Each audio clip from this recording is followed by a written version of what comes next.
طلبتوا مني كتير بعد فيديو الكفتة الاقتصادية ان انا اعمل لكم وصفات كتير اقتصادية. الوصفة دي بجد حكاية. سامعين صوت القرمشة؟ حاجة كده من الاخر بربع كيلو بس من الفراخ البانيه هتعملي الاختراع التحفة ده. هتعملي تقريبا 2 كيلو الا ربع من الكفتة دي، بجد خطيرة. انا اسمي مروة، لو اول مرة تشوفيني وتتابعيني متنسيش تشتركي في القناة وتفعلي جرس التنبيهات عشان ان شاء الله يوصلك اشعارات بوصفاتي الجديدة. ولازم بجد يا جماعة تجربوا الوصفة دي، اولادك بجد هيدمنوها. تعالوا بينا نشوف هنعمل ايه. كل اللي هحتاجه في الاول ربع كيلو من البانيه، 3 قطع بالظبط زي ما انتوا شايفين كده. هبتدي اقطعها قطع بالشكل ده.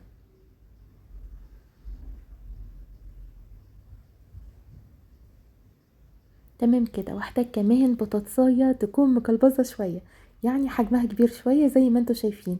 برضو هقطعها مكعبات، مش هسلقها ولا اي حاجه خالص. تمام، انا قشرتها بس وغسلتها، وهبتدي ان انا اقطعها مكعبات بالشكل ده.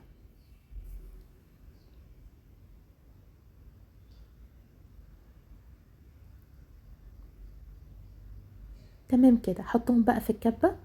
حط كمان معاها الفراخ اللي احنا قطعناها، وكمان سلقت كوبايه من المكرونه، طلعولي كوبايتين يعني بعد ما بتتسلق. تمام. وحطيت كمان كيسين من الفيجيتار، لو مش متوفر 4 معالق من البقسماط المطحون، وكمان 2 فلفل، واحده خضراء وواحده حمراء، بتديها نكهه حلوه قوي على فكره.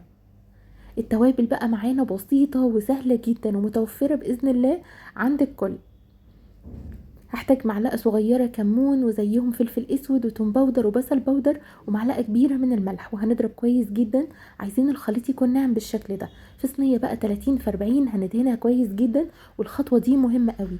هنزل بالخليط بتاعي بس ايدي فيه زيت زي ما انتوا شايفين كده. هبتدي افرده ياخد شكل الصينيه بالظبط. عايزه اسويه، كل ما تحسي انها تبتدي تلزق معاكي حطي نقطه زيت في ايدك. تمام كده. ده بيكون شكلها. بسيبها بقى في التلاجة او في الفريزر ربع او نص ساعة. عايزينها يعني تتجمد شوية علشان تعرفي تتحكمي فيها وتقطعيها الحجم والمقاس اللي انتي عايزاه بالظبط. بعد ما بتطلع بالشكل ده ببتدي اقطعها الحجم اللي انا عايزاه. انا هعملها صوابع كفته بالشكل ده. هبتدي احط بقى في البيض بتاعي، بيض عليه كوبايه من الحليب وملح وفلفل.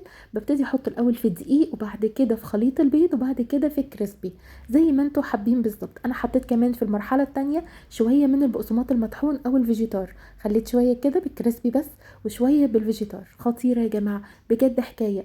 شايفين بربع كيلو واحد بس عملنا الكمية التحفة دي. 40 صباع من الكفتة، والصباع محترم زي ما انتوا شايفين كده بالظبط. في زيت غزير بقى نبدأ ان احنا نقلي اللي احنا عايزينه، والباقي هتفرزوه في الفريزر. بجد خطيرة حلوة جدا مع اي وجبة انتوا بتفضلوها، مكرونة او اي وجبة انتوا عايزينها، او حتى سندوتشات.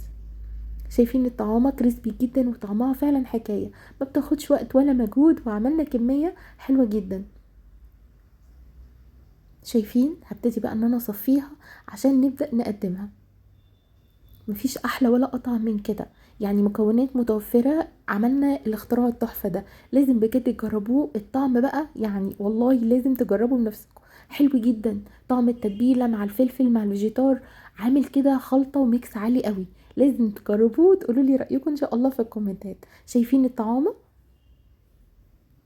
بجد ملوش حق. انا بحب الحقيقة اعمله في سندوتشات، بيكون لطيف جدا.